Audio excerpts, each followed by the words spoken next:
సిద్దిపేట జిల్లా హుస్నాబాద్కు Satavahana university engineering college మంజూరు కావడం పట్ల హర్షం వ్యక్తం చేశారు ఎన్ఎస్యుఐ విద్యార్థి సంఘాల నేతలు. ఈ నేపథ్యంలో పట్టణంలో భారీ బైక్ ర్యాలీ నిర్వహించారు.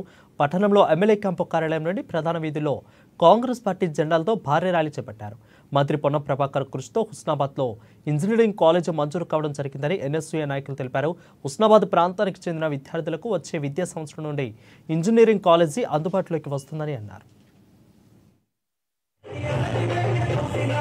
నియోజకవర్గ కేంద్రంలో మన అభివృద్ధి ప్రదాత మన రాష్ట్ర మంత్రివర్యులు పొన్నం ప్రభాకర్ గారి సహకారంతో మనకి నియోజకవర్గంలో శాతవాహన యూనివర్సిటీ తరఫున ఇంజనీరింగ్ కాలేజ్ మంజూరైన సందర్భంగా ఈరోజు యూత్ కాంగ్రెస్ మరియు ఎన్ఎస్యుఐ తరఫున బైక్ ర్యాలీ నిర్వహించి పొన్నం ప్రభాకర్ గారికి కృతజ్ఞతలు తెలియజేయడం.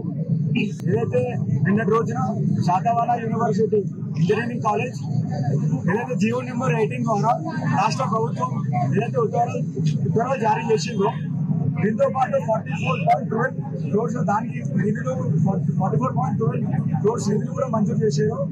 దీంతో ఏదైతే దీనికి మంజూరైందో రాష్ట్ర ప్రభుత్వం రాష్ట్ర మంత్రి ప్రభాకర్ గారికి అలాగే రాష్ట్ర ముఖ్యమంత్రి గారికి అలాగే రాష్ట్ర ఉప ముఖ్యమంత్రి బట్టి విక్రమార్క గారికి ప్రత్యేక ధన్యవాదాలు తెలుపుతున్నాం. ఏదైతే హుస్నాబాద్ నియోజకవర్గంలో ఉన్న యువత అయినా విద్యార్థులైనా ఏదైనా ఇంజనీరింగ్ చదవాలి అంటే ఎటు పోతే హుస్నాబాద్ హన్మకొండ